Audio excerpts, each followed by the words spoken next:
बिस्मिल्लाहिर्रहमानिर्रहीम व बिही नस्तईन।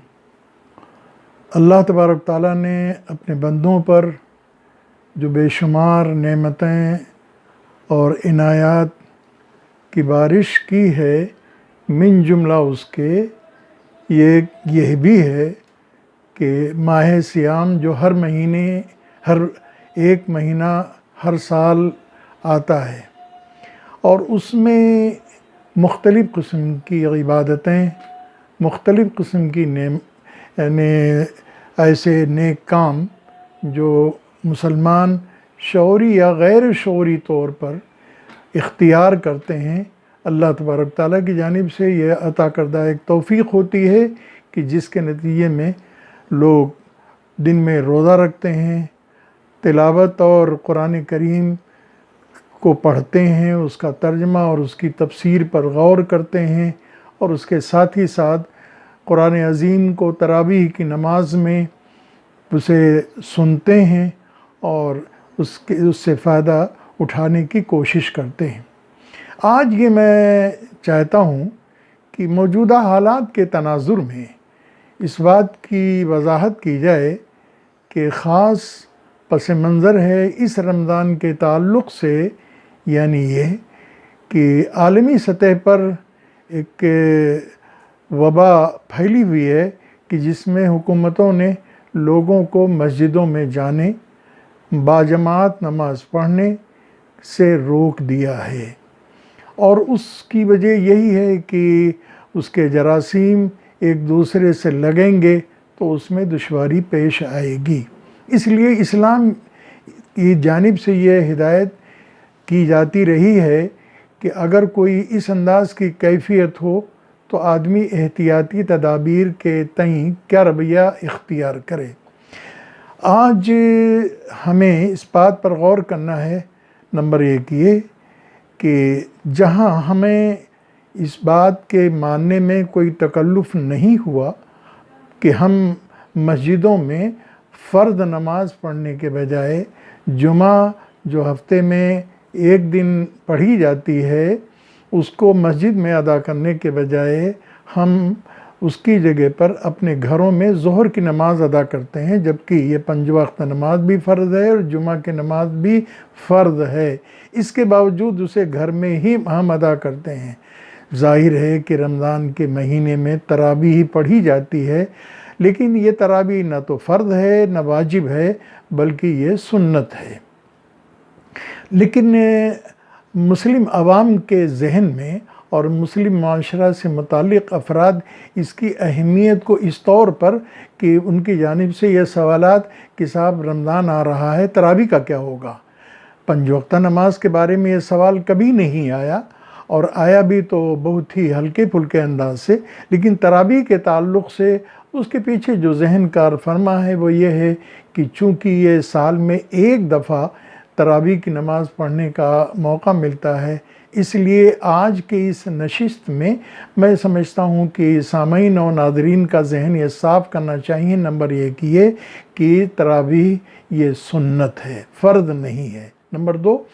तरावी पढ़ने के सिलसिले में दूसरी बात जो पेश नज़र रखनी चाहिए कि रमज़ान के रातों में इबादत करना ये अहम है, न कि कुरान का ख़त्म करना। आम तौर पर यह समझा जाता है कि रमज़ान में अगर कुरान ख़त्म नहीं किया गया तो गोया कि रमज़ान का जो हक़ था वो अदा नहीं कर सके हम, और रमज़ान के जो फ़ज़ाइल हैं और जो उससे हमें रहनुमाई मिलनी चाहिए वो नहीं मिल सकी।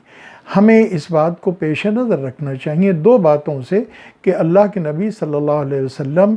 ने सिर्फ़ 3 रातों में आ करके नमाज तरावीह की जमात की इमामत फरमाई थी। ज़ाहिर है कि 3 रात में कुरान नहीं ख़त्म किया था। नंबर 2, जिन मसाजिद में आम दिनों में हाफिज़ मैसर नहीं होते हैं कि वो कुरान सुनाएं, वहाँ आम तौर पर ये कहा जाता है कि अगर 20 रकात आप नमाज पढ़ रहे हैं तो 20 रकात में अलम तर कैफ़ को 10 रकातें हैं और 10 ये सूरतें अलम तर कैफ़ से सूरे नास तक, इसको एक दफ़े 10 रकात में पढ़ दें और दूसरी दफ़े फिर इसी को रिपीट कर दें तो ये गोया कि 20 रकात हो जाएगी।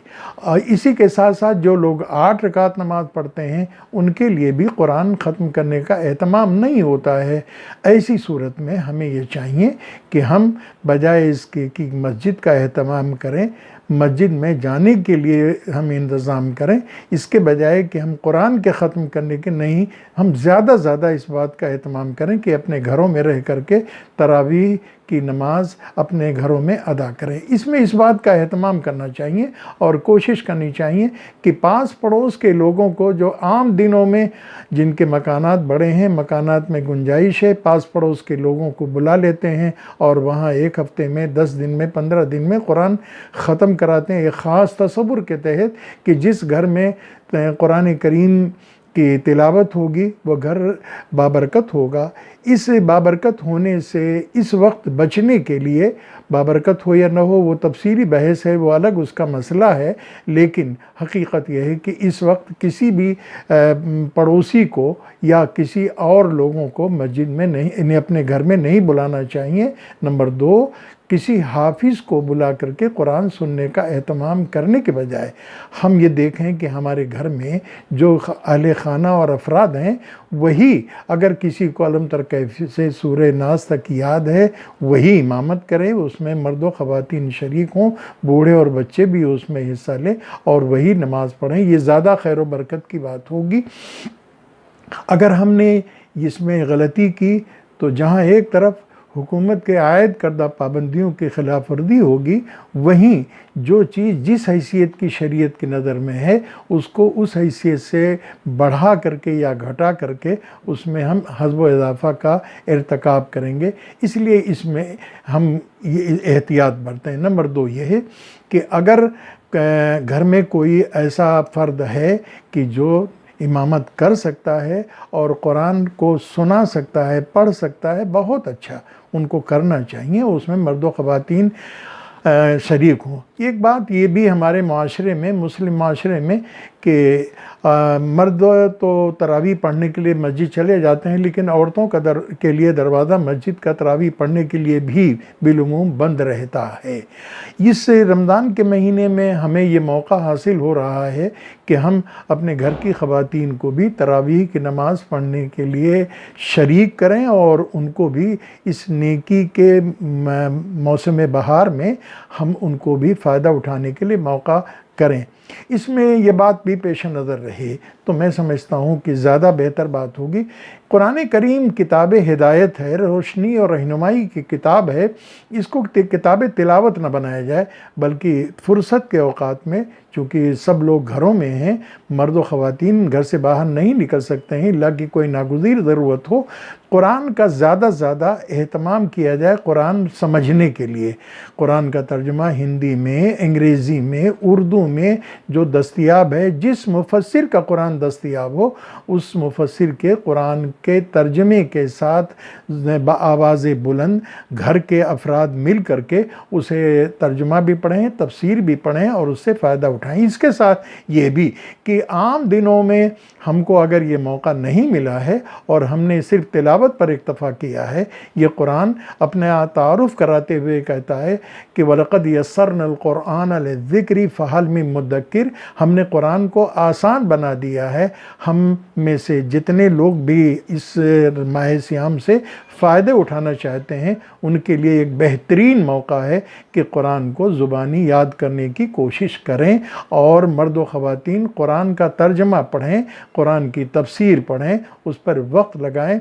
ताकि उससे हिदायत नसीब हो और उस सिलसिले में उनको अल्लाह तबारक तआला की जानिब से जो कुरान के नुज़ूल का मकसद है वो उनके इल्म में आ जाए। ज़ाहिर है कि तिलावत करने से ये नेमत नसीब नहीं हो सकती है, सवाब तो मिलेगा लेकिन हिदायत नहीं मिलेगी, और हिदायत नहीं मिलेगी तो इस अजनबी दुनिया में जहाँ हम पहली दफ़े आए हैं कहाँ जाएं, क्या करें, क्या न करें, कौन हलाल कौन हराम, क्या मुनासिब क्या नामुनासिब। तो इस सिलसिले में इसका एहतमाम करना चाहिए कि कुरान का जहाँ याद करें ज़ुबानी, जिनको कुरान नहीं याद है, और याद करने के सिलसिले में इसमें कोई फ़र्क ना किया जाए कि मर्दों को याद करना चाहिए, औरतों को, बड़ों को याद करना चाहिए, छोटों को, सबको कुरान याद करना चाहिए। इसलिए कि कुरान के खालिक ने हमें कुरान इस अंदाज से दिया है और आसान करके दिया है। इसलिए ये रमज़ान मैं समझता हूँ कि इस पहलू से हमारे लिए बाइस बरकत ही नहीं, बाइस रहमत ही नहीं, बल्कि ये इंतहाई हमारे लिए कीमती महीना है और रब ने हमें सबको एक नेमत से फ़ायदा उठाने के लिए मौका अता फ़रमाया है। इंशाअल्लाह आइंदा भी इस सिलसिले में मज़ीद और रमज़ान और कुरान के सिलसिले में हम मारूज़ात अपने पेश करते रहेंगे। इंशाअल्लाह उससे फ़ायदा उठाने की सूरतों की निशानदी की जाती रहेगी। व आखिर दावाना अनिल हम्दुलिल्लाहि रब्बिल आलमीन।